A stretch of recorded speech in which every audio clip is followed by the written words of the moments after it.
Ciao ragazzi, bentornati su IVS, io sono Fabrizio. Oggi saremo ospiti di De Bethune all'Oberzon in Svizzera per vedere come vengono realizzati i loro orologi in prima persona.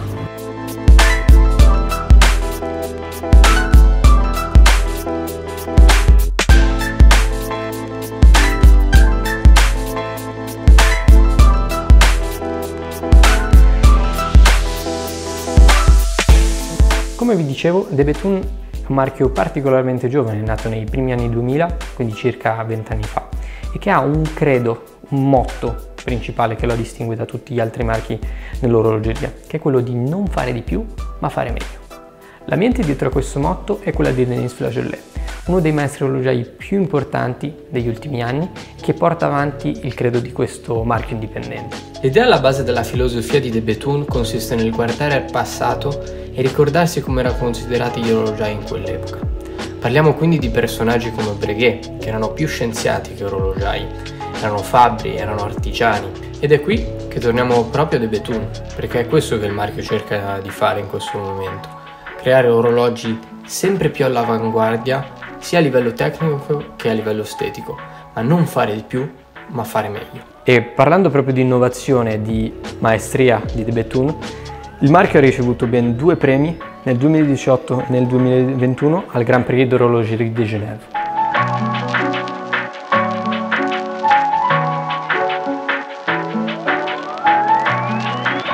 La manifattura De Bethune si sviluppa su 4 piani ed è un edificio particolarmente grosso se contiamo che vengono prodotti circa 230 orologi all'anno, quindi una produzione molto limitata e di nicchia.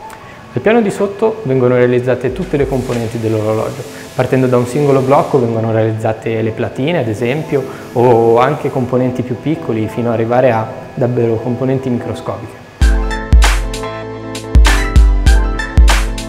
Come vedete vengono realizzate tutta una serie di componenti, come ad esempio lancette, ruote, pignoni, oppure parti di quadranti o quadranti stessi.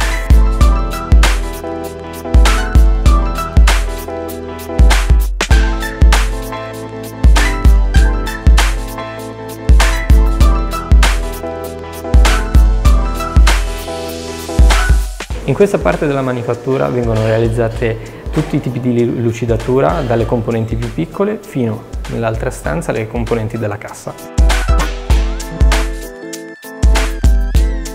In questa parte vengono anche realizzate le decorazioni, come ad esempio le Côte de Bethune, che sono un tipo di Côte de Genève realizzate appunto dal marchio De Bethune.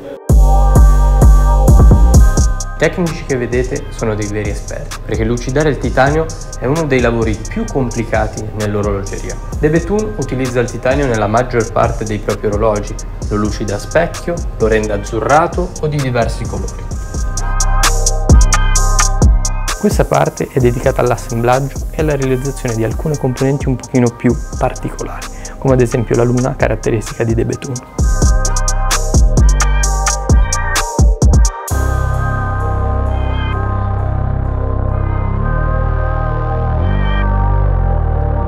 Quando parlo di assemblaggio parlo di tutti i passaggi per realizzare un orologio, quindi dall'assemblaggio del meccanismo fino a porlo nella cassa.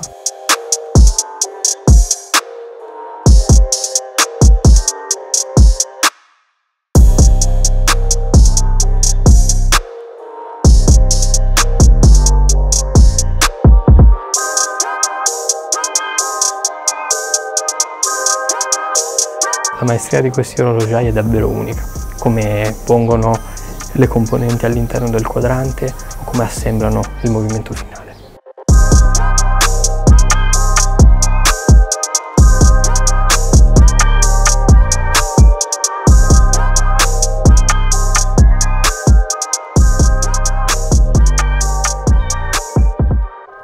Entrando nel dettaglio di come vengono realizzate queste lune di De Bethune, abbiamo una sfera divisa in 2.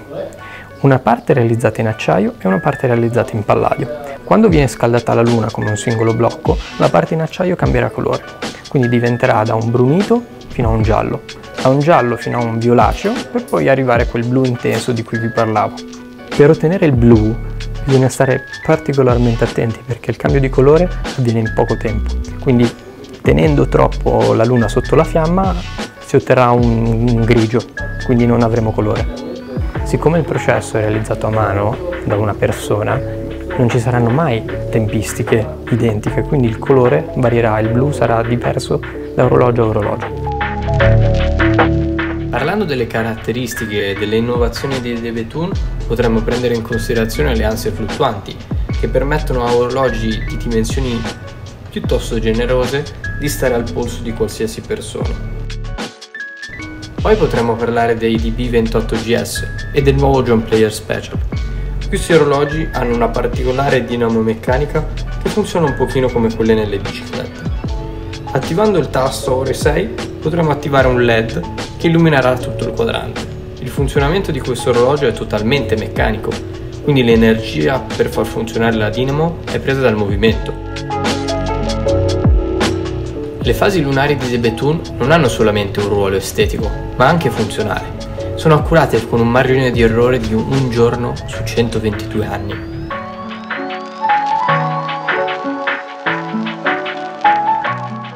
Beh ragazzi, spero di avervi fatto scoprire un lato di De Bethune che non avevate ancora mai visto, a partire dalle casse fino ad arrivare ai quadranti, alla luna così particolare. Fatemi sapere cosa ne pensate nei commenti di questo tour e ci vediamo al prossimo video.